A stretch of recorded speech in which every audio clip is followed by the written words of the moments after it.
আসসালামু আলাইকুম রহমতুল্লাহ।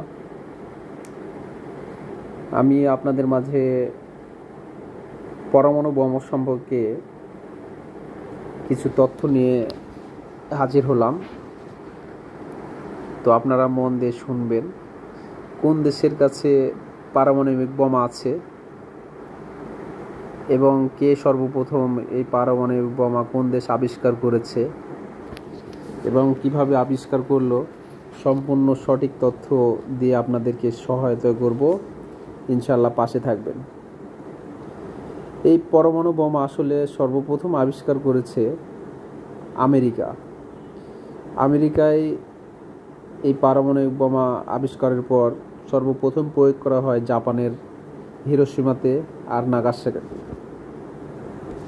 তো এরপরেই রাশিয়া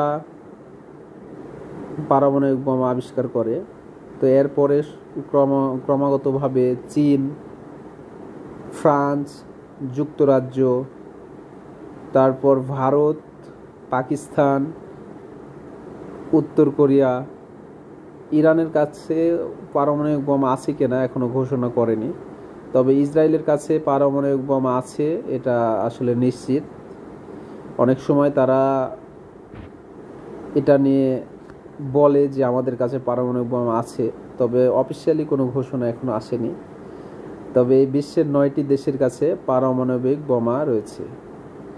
পারমাণবিক বোমা আসলে এটা নিষিদ্ধ বোমা হিসেবে আছে, তবে 5টা দেশের কাছে এটা, যেই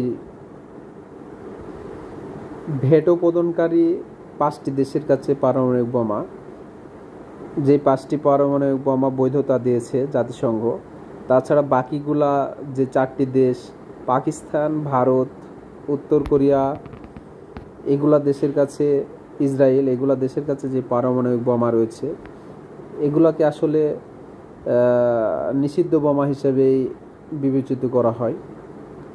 তো এই জন্য আসলে পারমাণবিক বোমা আসলে যেন ব্যবহার না হয়।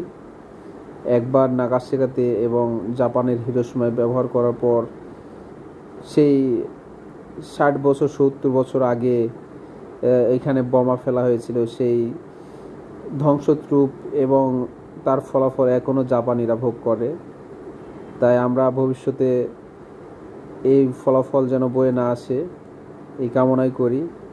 সব দেশে যুদ্ধ ভাব, রাশিয়া ইউক্রেন যুদ্ধ ভাব। আসলে এখানে পারমাণবিক বোমা ফেললে অনেক ক্ষতি, এবং এই ক্ষতি আগামী 50-60 বছর এটা বহন করে আমাদেরকেই নিতে হবে। তো এটাই ছিল আজকের মতো, বিদায় নিচ্ছি। আসসালামু আলাইকুম।